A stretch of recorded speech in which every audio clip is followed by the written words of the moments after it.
और देखिए एक बड़ी खबर आ रही है, पुतिन और ईरान के विदेश मंत्री अब्बास अराक्ची के बीच मुलाकात हुई है। अराक्ची ने पुतिन को मदद के लिए धन्यवाद दिया है।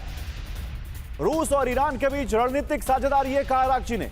ईरान के हित में कदम उठाएंगे, यह भी कहा पुतिन ने। तो जो बात अभी दबे जुबान में कही जा रही थी वो बात अब सामने है। ट्रंप कह रहे थे कि चीन और रूस मदद कर रहे हैं, और देखिए यहां पर रूस को धन्यवाद देने पहुंचे हैं ईरान के विदेश मंत्री। पुतिन से मुलाकात की अब्बास अराक्ची ने, और पुतिन भी कह रहे हैं कि ईरान के हितों की हम रक्षा करेंगे।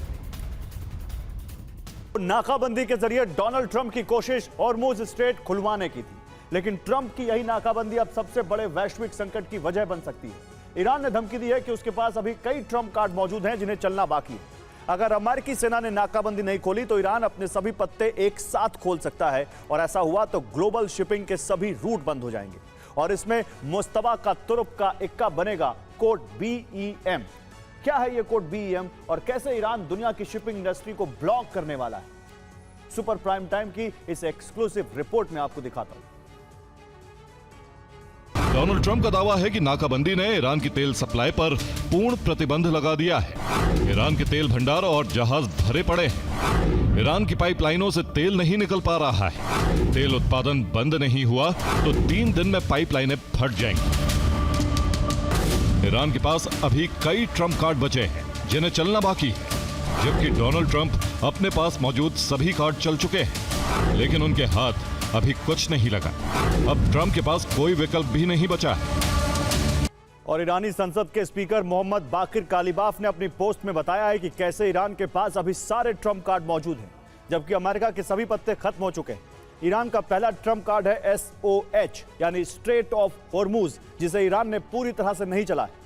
ईरान टैक्स के बदले यहां से जहाजों को गुजरने दे रहा है। ईरान के पास इसे पूरी तरह से बंद करने का विकल्प है, जबकि अमेरिका तेल रिजर्व के तौर पर अपने पहले कार्ड का इस्तेमाल कर चुका है। अमेरिका ने बाजार में तेल की कमी ना हो इसके लिए अपने सुरक्षित भंडारों से तेल निकालकर इस्तेमाल किया है।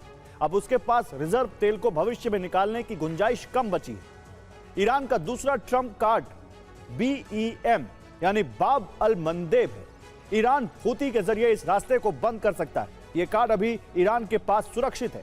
वही अमेरिका अपना दूसरा कार्ड भी चल चुका है, जो है तेल की मांग घटाने की कोशिश, ताकि आपूर्ति में कमी ना हो, लेकिन वो भी असफल रहा। ईरान का तीसरा कार्ड है तेल पाइपलाइन, यानी वो क्षेत्र के दूसरे तेल मार्गों को भी ब्लॉक करेगा, एशिया की सप्लाई भी ठप करेगा। ये कार्ड चलना भी अभी बाकी है, जबकि कालिबाफ की माने तो अमेरिका के पास तीसरा कोई कार्ड नहीं बचा है जो वो ईरान के खिलाफ चल सके। मेडागास्कर में अक्टूबर 2025 में सैन्य तख्तापलट हुआ था। यहाँ की सत्ता सैन्य संगठन जुंटा की अंतरिम सरकार चला रही है। कर्नल माइकल रादरियानेरिना अंतरिम सरकार के राष्ट्रपति हैं। इनके रूस से बेहद मजबूत रिश्ते हैं। रूस ने मेडागास्कर को हथियार, लड़ाकू हेलीकॉप्टर और एंटी टैंक मिसाइलें उपहार के तौर पर दी। रादरियानेरिना ने राष्ट्रपति बनने के बाद सबसे पहला दौरा भी रूस का किया था। ऐसा करने वाले वो मेडागास्कर के पहले राष्ट्रपति हैं। इससे पहले मेडागास्कर सरकार की प्राथमिकता फ्रांस होती थी। और लाल सागर सबसे व्यस्त समुद्री मार्ग में से एक है। यह यूरोप को अरब देशों से जोड़ता है। यूरोपीय देशों से जहाज जिब्राल्टर स्ट्रेट और भूमध्य सागर होते हुए सुएज कैनाल के जरिए लाल सागर में दाखिल होते हैं।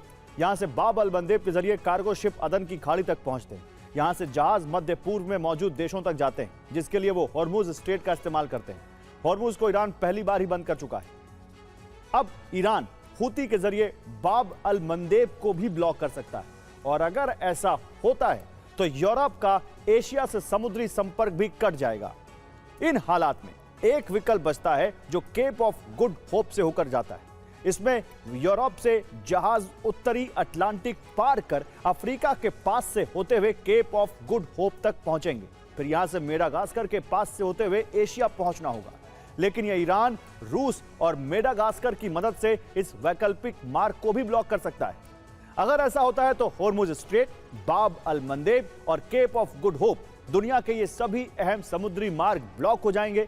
यूरोप, अरब और एशिया के बीच व्यापार ठप हो जाएगा और स्थिति हाहाकार जैसी पैदा हो जाएगी। सोमालिया को अफ्रीका का हॉर्न यानी सींग कहा जाता है। यह अदन की खाड़ी और हिंद महासागर के बीच मौजूद है।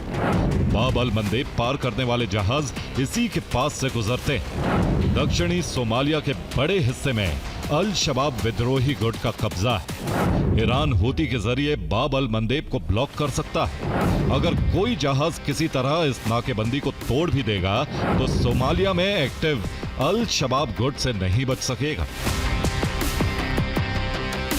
दरअसल अल शबाब एक सुन्नी गुट है जबकि ईरान एक शिया मुल्क।